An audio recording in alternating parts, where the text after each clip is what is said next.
This video clip is going to talk about issues you'll find in Chapter 4. I have posted some PowerPoint slides that I'm going to be talking through rather rapidly, probably, because the last video it made was a bit longer than it has been. But anyway, I want to talk about issues that you're going to find in the 4th chapter. We're going to start with the concept of privacy and ethics and social responsibility. Those are the first topics I want to talk about. One of the things that we've talked about early on is that there are dangers in the use of information. We have disinformation, misinformation. We have the theft of information.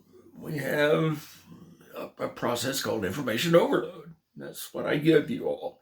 Too much information, I've been told over the years, but nevertheless, there are issues that we have in the use of information. And one of the big issues that is becoming more and more important, at least I hope it's becoming more important to you all, is the concept of privacy. Privacy is, from the definition that I give you here, is basically a freedom from unwanted intrusion. We have today so much probability and possibility of people learning things about us that we might not want the world to know. Now, personally, I don't have too many skeletons in my closet hidden, but I really don't want the world to know everything about old Tom. It's why. There are certain things that we like to keep private. And privacy is becoming more and more an issue. And I hope it's something that you're all concerned about. Because individual privacy is threatened every day, and especially with information technology. I give you a slide about the various kinds of databases that contain all kinds of personal information about you. The government has databases. There's all kinds of public records out there. We have medical data. Ball State has a bunch of data on you. I have records about you. I'm not trying to get anything about your privacy. Understand that. But you should be concerned. Why should we be concerned? Well, we should be concerned simply because of the technology that we have today. And the next slide I'll present to you talks about when accessibility to information, and this is basically what we're talking about. When I was a kid in the 50s, it was very, very difficult to put together a dossier, if you will, a file about you. It was very difficult to find information because everything was in paper files. Wasn't much protection because it was so difficult to get information.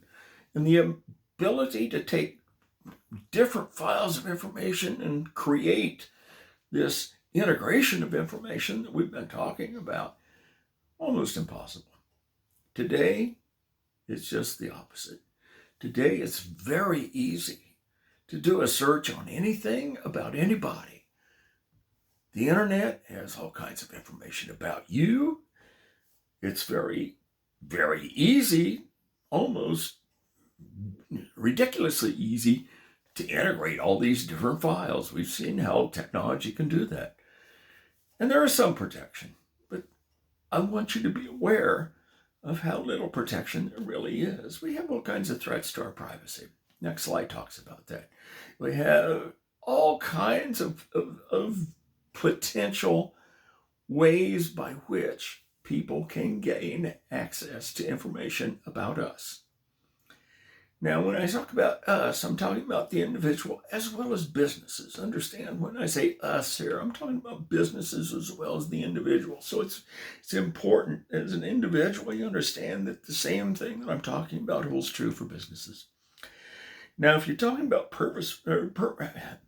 personal privacy, the next slide talks about how the Internet of Things, one of my favorite topics, the Internet of Things. I love the Internet of Things to a point. The Internet of Things to the point is simply this: because we have so many ways in which we can collect data. There are cameras everywhere that are connected to the Internet. A hacker can get into those very easily. They can hack into your house. They can find out all types of things with the Internet of Things in your house. We wear devices that monitor our activities. It's hooked to the Internet. Well, folks, if it's hooked to the Internet, who can get it? Anybody who can hack through the Internet, which a lot of people don't understand that. One of the things I talk about here are the motor vehicle black boxes. You've probably seen advertised for car insurance where they'll give you this gizmo and you stick it in your car's computer and it'll track your habits and you can get a discount. Who knows what else it's tracking? In our house right now, my wife and I have the Amazon Echo where we can talk to Alexa. What's that do? Well, we can ask it questions, and it'll respond, it'll play music, it controls lights and things like that. Really cool. Except who knows what all Alexa's listening to? I don't know. I've asked Alexa point blank, are you eavesdropping on us? Oh, no, ma'am. I'm a bit of a cynic, probably, but it's another potential for the privacy of the individuals, as well as the privacy within a business, to be compromised. And this is what I'm concerned about. And this is what I hope you're concerned about. We want access to information. There's no question about that. The next slide talks about the privacy trade-offs. We need information. We want information. But to get information, we have to give up privacy, because where did data come from? Where data comes from this collection of data. We're on camera all the time. It's estimated, I think the last time I read something, it was like the average American is on camera. This was before we all had the stay-at-home issue. But the average American, when we were out and about, was on camera about 60 to 75% times a day. And I suspect that's probably reasonable. There are surveillance cameras going up everywhere. And that's just part of life these days. The Chinese, for instance, have facial recognition cameras and security cameras all over the country, I understand. I read an article where if they knew the facial recognition of a particular individual within 7 minutes in that country of how many billions of people, I think it's 2.5 billion people, something like that, they can find a single individual with this facial recognition and these security cameras in a matter of about 7 minutes. Pretty remarkable. Big Brother is watching over there, and hopefully he never will be here, but it could happen. But there's this trade-off, because we want information. But on the other hand, we want some privacy. So there's this balance. That's the privacy trade-off. I have a little picture here of a balance. Access and privacy. Think about getting on an airplane. When you get on an airplane, you have to give up privacy. You go through the thing, you hold your hands up like this, and they shoot you through the x-ray. Well, guess what happens? They're looking underneath your clothes, folks. Talk about giving up privacy. That's giving up privacy. Just to get on an airplane. Well, the same thing's true in information systems. We have to give up privacy to get access. Now, the balance of this is called ethics. Now, we have issues. There's no question about it. And we have legislation. Legislation's important. Next couple of slides talk about different kinds of legislation that we have. Talks about identity theft and social security theft. These are things that are there. I have another slide that talks about all the various legislation that we've passed to protect privacy, or somehow impacts privacy, not necessarily to protect. For instance, if you look at the slide, they have the Patriot Act and Homeland Security Act. We're giving up privacy there because of what happened in 9/11. So you can't pass laws and expect people to behave the way you want them to behave, because if all you had to do to make people behave was pass a law, we wouldn't need jails. Simple enough. You can't legislate how a person acts. You can't legislate responsibility and accountability. Liability, yes. But responsibility, that's individual. And so in order for business, in order for people to be able to have this access, we have to make sure that we have, for the most part, people acting in an ethical manner. And ethics is critically important. The next slide I show you up here talks about what is ethical behavior. Ethical behavior, in a nutshell, is a generally acceptable pattern of behavior. Things that most people would think is the way you ought to behave. And we would trust, we would hope that people would behave in an ethical fashion. The next slide I talks about the ethical process. And what's the ethical process? Well, we're going to run into dilemmas. There will always, I shouldn't say always, maybe, but there will occasionally be a time where you're faced with a situation that you may know that situation is probably not the best thing in the world for you to do or to even know about.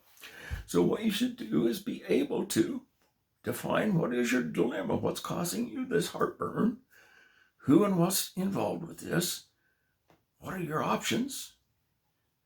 Nobody likes a tattletale, but sometimes it's that if we see unethical behavior or illegal behavior, that we report this. It is important.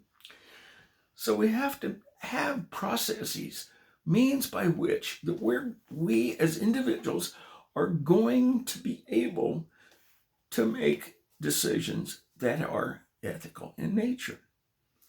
The next slide talks about ethical principles, and I want you to pay attention to this slide, if you get my gist. There are lots of ways people have defined ethics. The first I talk about is utilitarian principle. Basically what that is simply says that you do the thing that's going to be the most good for the most number of people. Okay? What action is going to maximize the best outcome, the higher value for society? The next principle I talk about, or I have listed here, is individual rights. Everybody is entitled to a moral principle of we are free. We are in a free country. We have inalienable rights granted to us by our Constitution. Nobody should take those rights away, and it's unethical to do so. I buy that. The next thing I talk about is no free lunch. That simply says that everything that has value has an owner. And in order for us to use it, in order for us to ethically take advantage of that, we need to compensate that thing of value. It's important. That's ethical. The golden rule, I'm sure most of you have heard the golden rule. The golden rule is pretty universal in almost all cultures. It simply says, do unto other people as you would have them do to you. The silver rule is the antithesis of that. It says, don't do to people what you don't want them to do to you. The platinum rule, I guess, is do unto others as you would have them do unto you. Regardless, it simply is a way in which we look at and understand these are ways that we can interact with other people in a manner that would be socially acceptable, ethical. The next thing I have listed here is Immanuel Kant, who's a philosopher, Kant's imperative. And Kant's imperative, as his philosopher, he talked about ethics and ethical behavior, and he simply said this: if it's not right for one person to do, it's not right for anybody. Makes sense? Then there's the justice, the rule of justice. Everybody is treated equally. Everybody is fair, equitable. We're all entitled to our rights. It goes kind of back to the individual rights concept. And that's okay.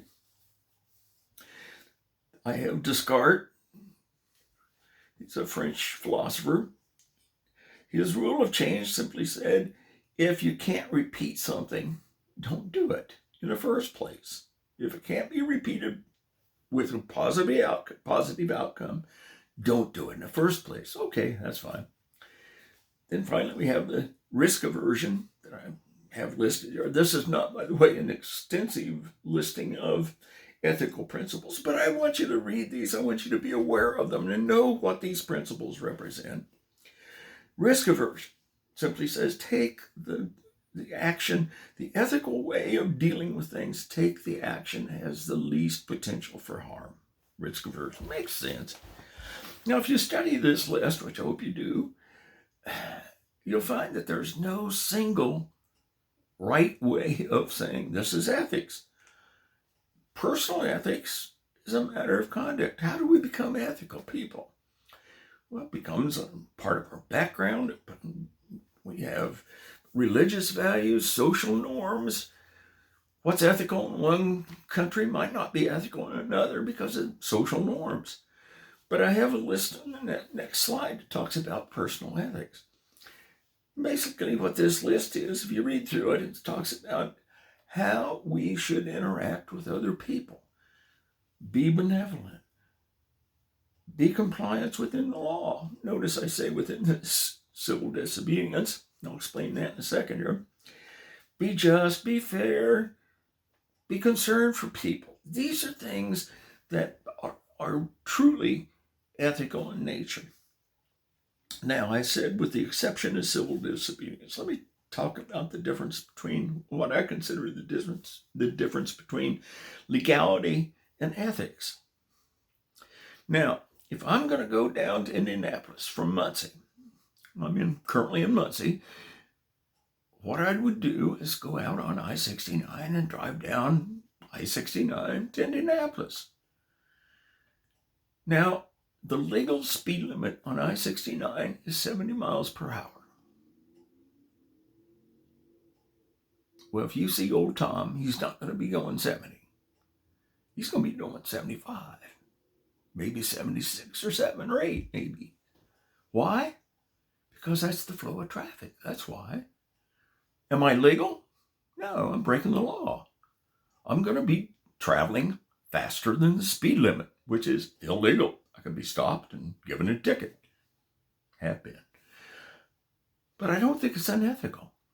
I think it's less ethical to drive at 65 miles an hour, which would be quite legal, because I would be a traffic hazard if I drove on the interstate, I-69, going toward Indianapolis at 65 miles an hour. I'd have people backed up behind me. I'd have people getting angry with me. I don't think that's ethical behavior personally. So ethics is a matter of choice of what we do and how we do it. It's not legislated by the law necessarily. Now, granted, most laws, murder and theft, these are definitely illegal and very unethical, no question about that. But there becomes this fine line, and that's where you have to develop your own sense of ethical behavior. And the reason we talk about this is because it carries on into a business environment. In order for a business to succeed, to do what a business ought to do, it needs to have what we call social responsibility. And what's social responsibility? The next slide, basically, that I have given to you talks about what it is. Essentially, social responsibility is for a business to behave ethically in its environment, in its society, if you will, where we take social and environmental factors into consideration, not just economic factors. Years ago, most businesses just cared about the bottom line. Let's make a buck. They would dump things, treat their workers poorly, really not be very ethical. Well, this concept of social responsibility is within the last 40 years has started to become very, very important. And as future business people, this is very important for you to understand that in a business, the business needs to be socially responsible. Social responsibility simply says this: we are not just concerned about profits. Of course, we're concerned about profits in a business environment, but we're also concerned about our customer, dealing honestly, ethically with our customer, providing them satisfaction for a quality product, but not only just our customer, but also the environment, the society, the community in which the business exists. Also very, very important. A business is critically important to any community. We see that right now with this shutdown, where people are staying home, lots of businesses shut down. People need jobs. They need jobs. They need to be able to, well, a good business is going to provide good, safe jobs to people and give a contribution to the environment, to the community in which the business exists. So every business should understand that it has a responsibility to the environment in which it is, the community in which it exists, the people, the general public. So we need to be concerned about, and I have a listing on a slide here. It talks about public health issues we need to do. We need to protect the environment. We can't just dump waste, hazardous waste. We did it years ago, and look at the consequences. There's lots of landfills around that simply are contaminated because of unethical business practice, dumping hazardous chemicals into the ground. It gets into the groundwater. It impacts the society that lives in the neighborhood and the community. Bad news. Okay. We need to recycle. We talked about recycling. We talked about the use of e-waste. E-waste is a significant problem. Social responsibility, socially responsible businesses will take the lead in things like recycling and things like corporate philanthropy. Aren't you glad the Ball brothers were benevolent? I am. I wouldn't have it. Well, first I wouldn't have 2 degrees, and then I wouldn't have a job. I appreciate. Thank you, Ball State. Thank you, Ball brothers. Because without the Ball brothers and their benevolence to the community, Ball State wouldn't have existed. They would have just let that little teacher's college that was on the west side of Muncie, in a normal city, they would have just let it fade away.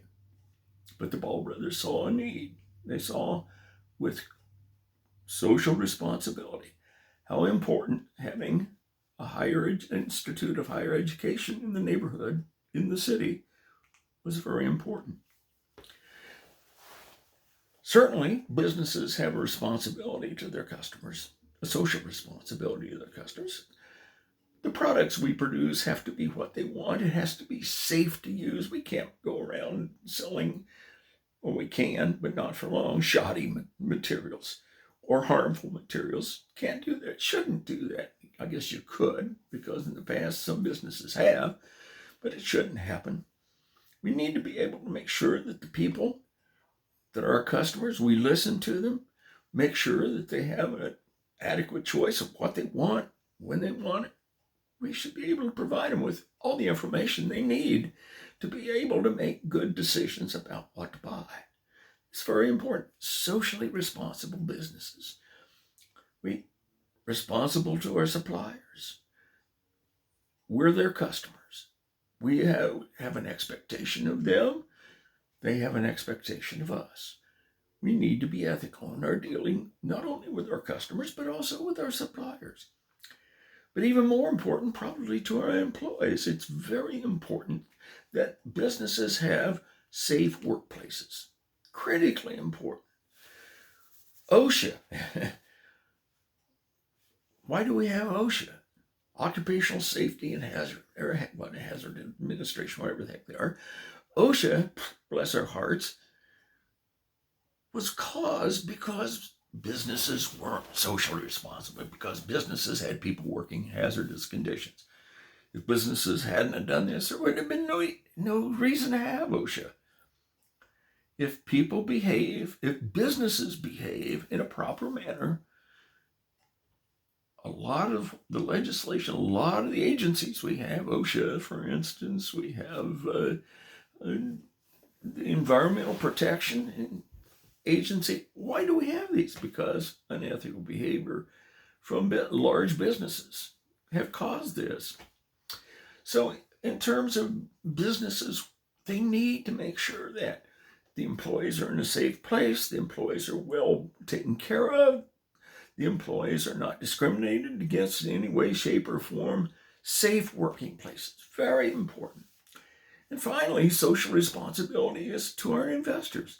People that invest or buy into the business have an expectation and have a reasonable expectation that the business is going to be run properly and the business is going to make good profits, but do so in an ethical fashion. Social responsibility is critically important. If a business is going to succeed, they need to be socially responsible. The next topic I want to talk about in Chapter 4 is the concept of information system security and protecting the system. So, what is security? Well, in essence, security is freedom from danger. That's the most simple way of describing security. I am protected. I'm safe. Good. Well, business needs to have a secure location, secure everything. My first slide in terms of the security talks about the multiple layers of security that have to be in place in order for business to work. And we have to make sure that the business has security, but it's not so secure that you can't do things. I mean, one of the things about information systems, every time we may give access to somebody, there's potential for breach of security. We know that. The only truly secure piece of data or information would be that which nobody could get to. What's the point? There is none. So we have to make sure that we have this trade-off between security and access. Just like there's this trade-off between access and privacy. It's a very, very, very similar situation here. So we have to have security. Why do we have to have security? Well, we have to have security because what is the second most valuable resource that any business has? I hope you know the answer. That will be on the final, by the way. Now, what's information security? Information security is nothing more than protecting our information system and our information resource, more importantly. Now, we've talked about, what happens when the system goes down. We need to have reliable ways and plans in place to bring it back up. But we don't ever want it to go down. And one of the best ways to ensure that it doesn't go down is to make sure that we have provided adequate security to the system. Now, the next slide I'll give you talks about the CIA triad. And what is that? Confidentiality, integrity of the data and information, and the availability. Those are the three things in the CIA triad, not to be confused with the Central Intelligence Agency. This is not government stuff. This is business, privacy, and security issues. So when you talk about the CIA triad, we're talking about confidentiality, integrity, and availability. Now, what is this? Confidentiality. We want to make sure that nobody who doesn't have privileges to the data, privileges to the information system, do not have access. Keep our data confidential. Make it available. Make it trustworthy. That's the integrity. But we have to make sure that it's protected. So that's what information security is all about. Why secure? If you can't figure that out, I feel sorry for you. We know that the information system is absolutely essential if the business is going to work. Period. What do you do if you don't have information? Nothing. We saw that from day one. Well, that's a basic theme of this course.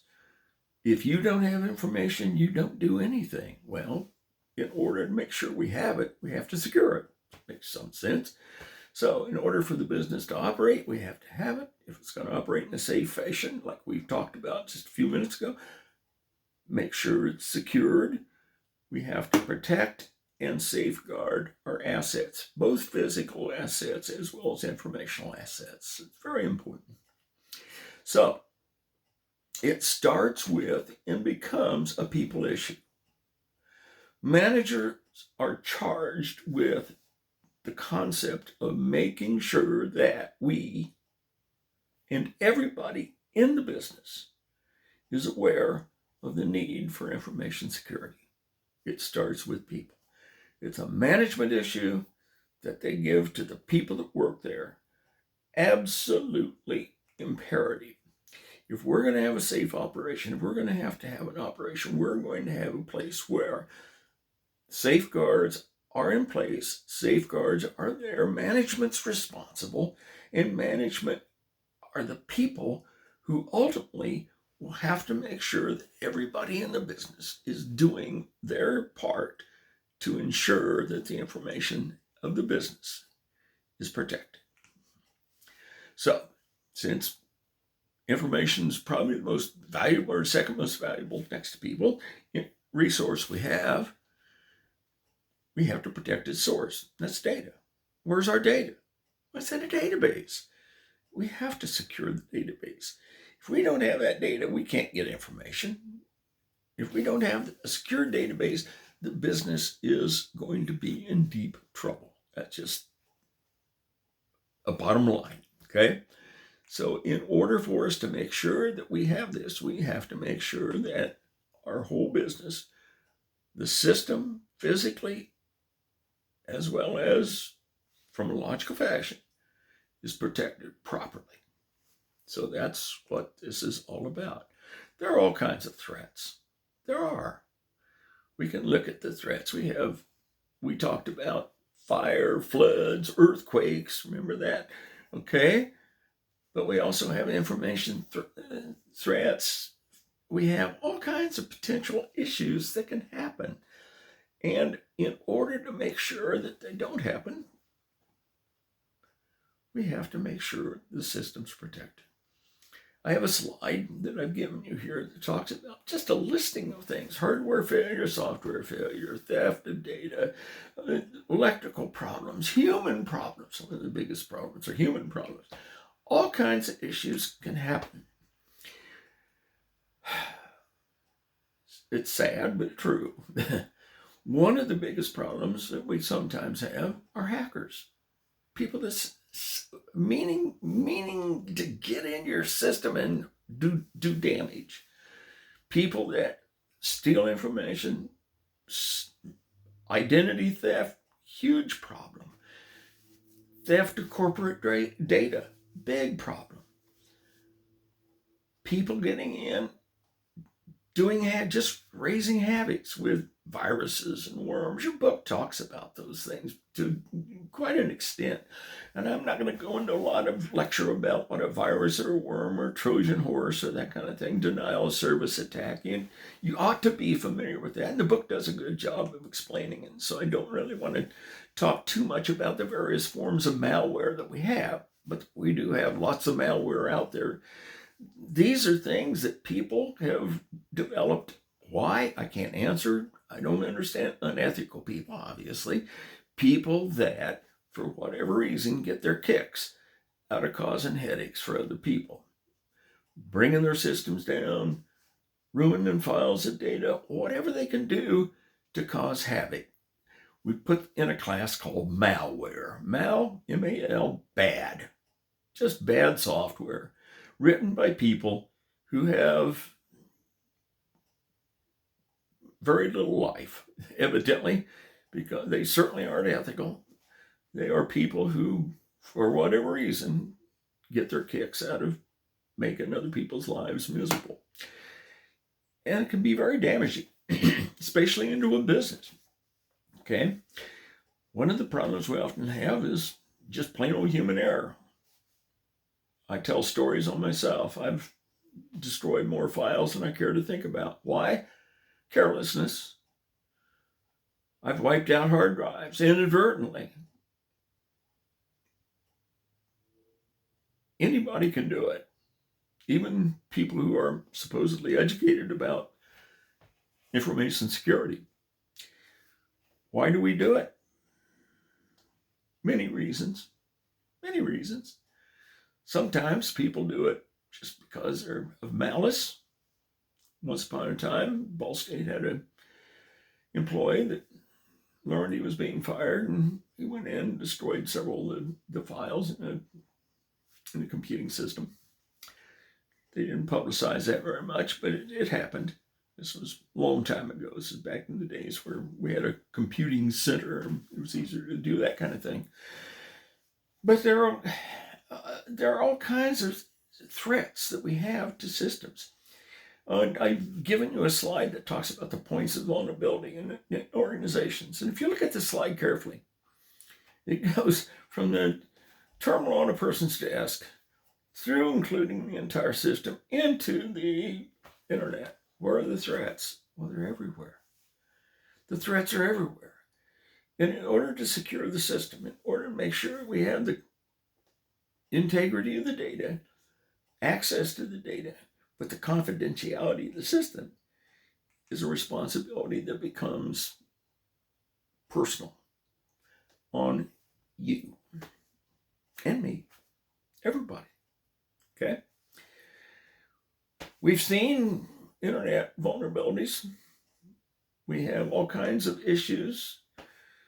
One of the issues that I haven't talked about too much is power irregularities. We can get power strikes. Maybe I did. I can't recall. My mind's been on things, too many things since the termination of on-campus classes, which I'm sorry for. But we have all kinds of electrical problems, potentially. And how important is that to an information system? Try to run one without electricity. It doesn't work. Okay? So, how do we avoid all of these issues? Well, it's very simple. We put into place a policy and procedures, a plan, if you will, of how people are to use the system. We need to make sure that every person that uses an information system is educated on how to use that system, are aware of the issues of potential problems that they have, make sure that we have the proper policies and the procedures to execute those policies to provide protection to our system. It all starts with people, with us. We are the most critical link in any information system security program. Educated people, if we don't know the potential of damage that we could create or that can be created if we're not careful in how we use the system, havoc could happen. So in order for us to make sure that we have a good system security program in place, people have to be aware of it. Did you know that Ball State has an information systems policy? Have you ever read it? It's online. Probably not. Most people don't.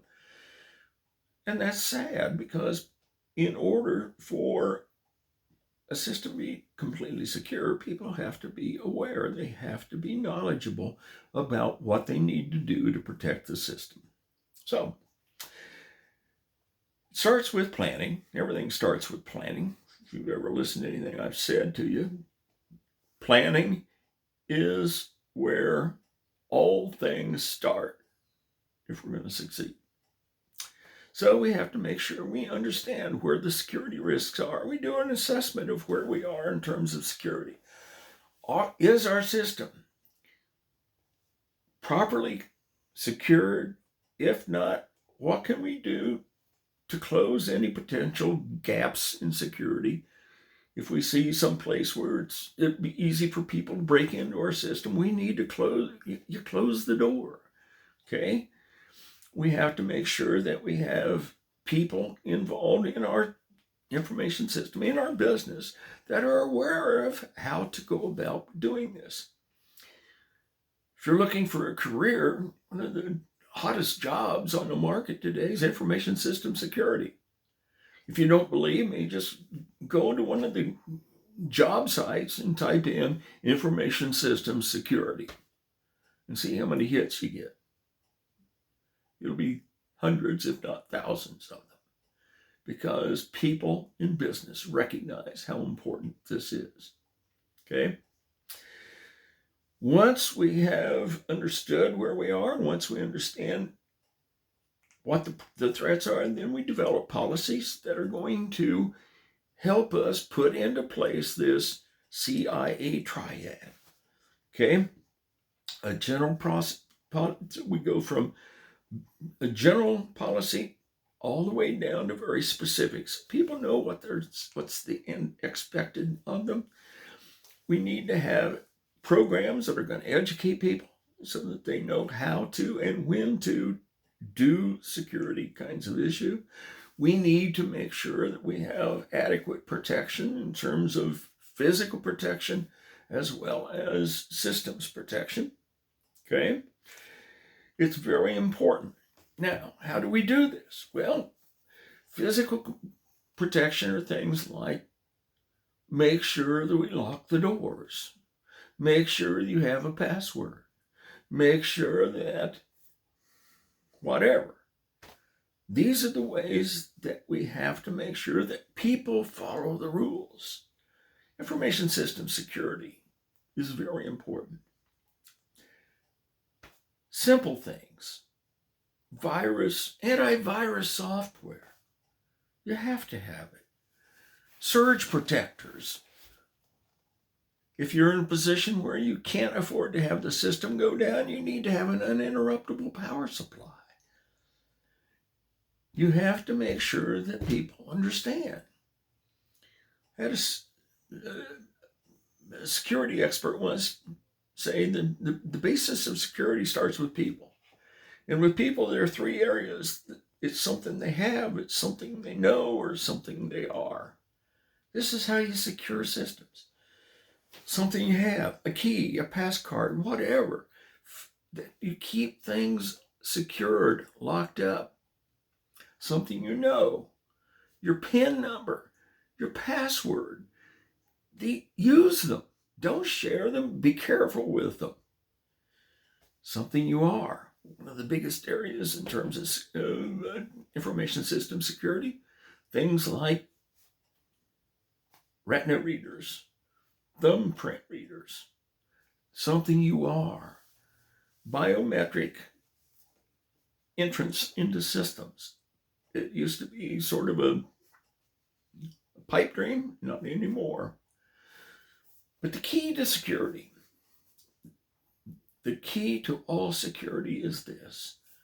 If you have an informed user of the system, they'll understand how critically important it is to make sure that people secure the system. It starts with you.